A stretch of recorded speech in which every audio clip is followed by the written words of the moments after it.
What happens when you're floating in space for 57 years and you're sleeping?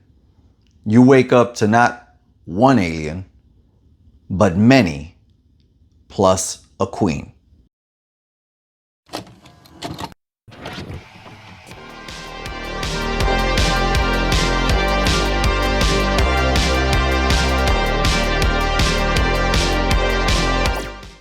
What's going on, people? Alex Thorn here, and I'm just a rock and roller who in his downtime likes to watch movies while wearing a bandana.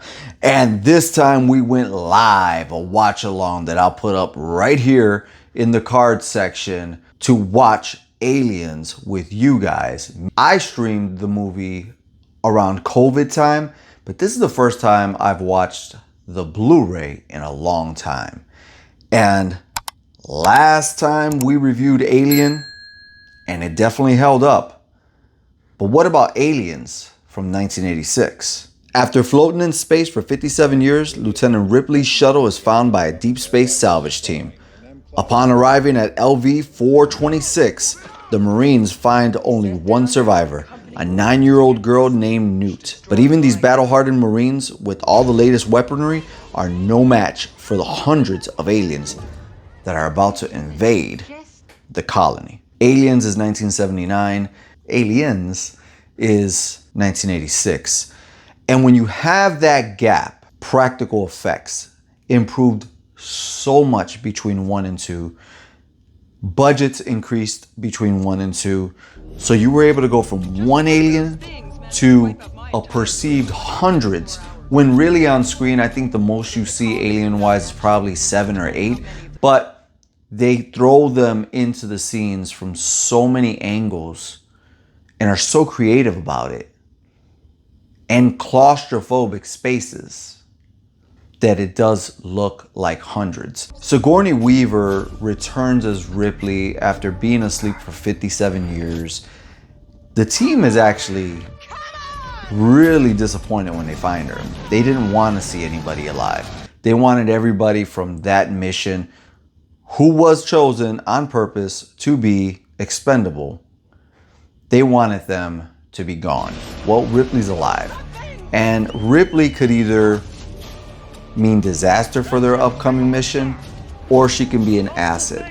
And she definitely comes out to be an asset. This time, the team that is in this particular Aliens movie is much more endearing than the first team. Everybody is a Marine. Everybody has a purpose. Everybody has a specialty. And one person that is prominently featured in 75% of the movie, right up front and center of all the Marines, is Vasquez.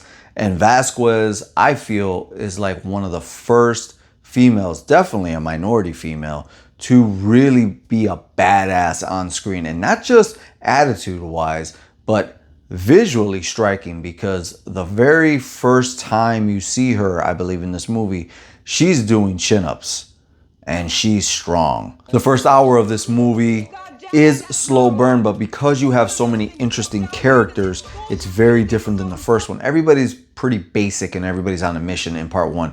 In part 2, these colonial Marines, they're entertaining to watch.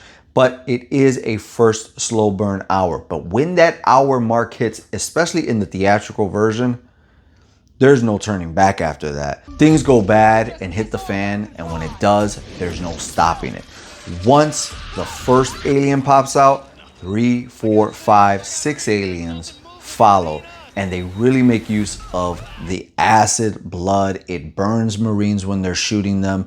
They're using fire in this movie. There's a Tesla Cybertruck, at least one that looks a lot like it, probably the inspiration, if we're being real, that catches fire on the wheels. It's an awesome visual. But then somebody like Lance Henriksen, who looks like he's been smoking since he was 10 years old by the time he's an android in Aliens. I wanted to mention that there is a big difference in a pretty important detail between the theatrical and the director's cut, the special edition that came out in 1990. That being that the theatrical cut makes no mention of Ripley being a mother, which is why she takes to those motherly aspects so easily with Newt, and Newt trusts her and feels warm with her. The theatrical cut actually shows you that she had a daughter, and the daughter passed away 2 years prior to this movie. So they show her a picture of her daughter in the old age. It's not something that happens here in the theatrical cut. And I thought that was a really interesting thing to bring up because I remembered it from 4 years ago. But then I watched the theatrical cut and it wasn't there. The team gets picked off, sacrifices are made, and it comes down to the aliens picking up Newt. They have 25 minutes before the area destructs. Ripley shoots into survival mode and is not gonna leave Newt behind. Once she goes after Newt, finds her, she also finds a hive and a nest, and she finds the queen. Now let me just say this. Beyond going from one alien in 1979 to multiple aliens, but now we have a queen.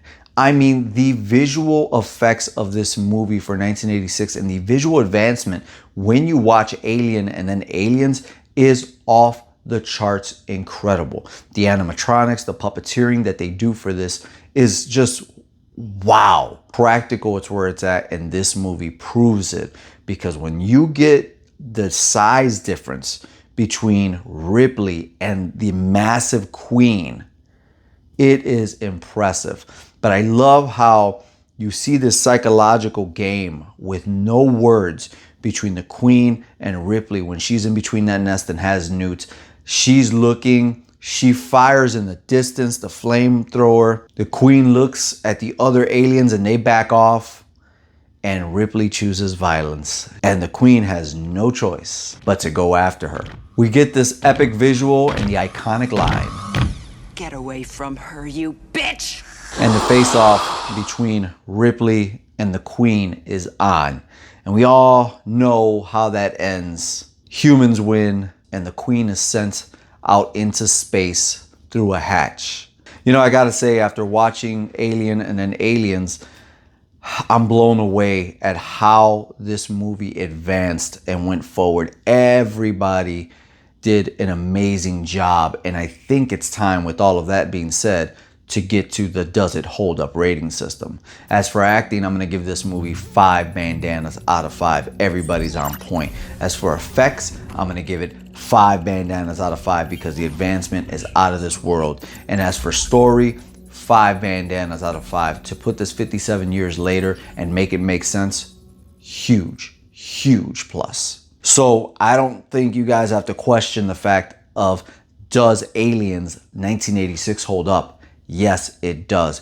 Not only does it hold up, it's one of the best sequels that, in my opinion, eclipses the original. Aliens is a timeless classic that absolutely holds up. And if you want to go live with exclusive chats, exclusive early previews of videos, your own reviews that you ask for, then you have to join this channel's membership. There's 2 tiers, plus an ultimate, and not only do you get everything I just mentioned right now, but you also get to help the future of the channel with exclusive polls, shorts, and behind the scenes photos. And if that's not enough, you also get your very own laminated Thorn Theater Ultimate Member Tier card. I've always wanted to have my own video store. I've always wanted to have my own membership cards, and now we got them, and you can have them too once you join the ultimate tier of this channel's membership. But if you don't feel like committing to that, you can always leave me a super chat, a super thanks, or you can head over to buy me a coffee. And if you want to be just as cool as Viking Samurai,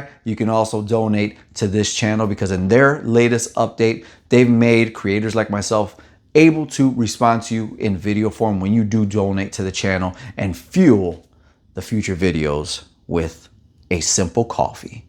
Guys, I'm Alex Thorn. I'm working on my new single. I'm working on this Alien series, and I'm working on my next review for you. Let's do this.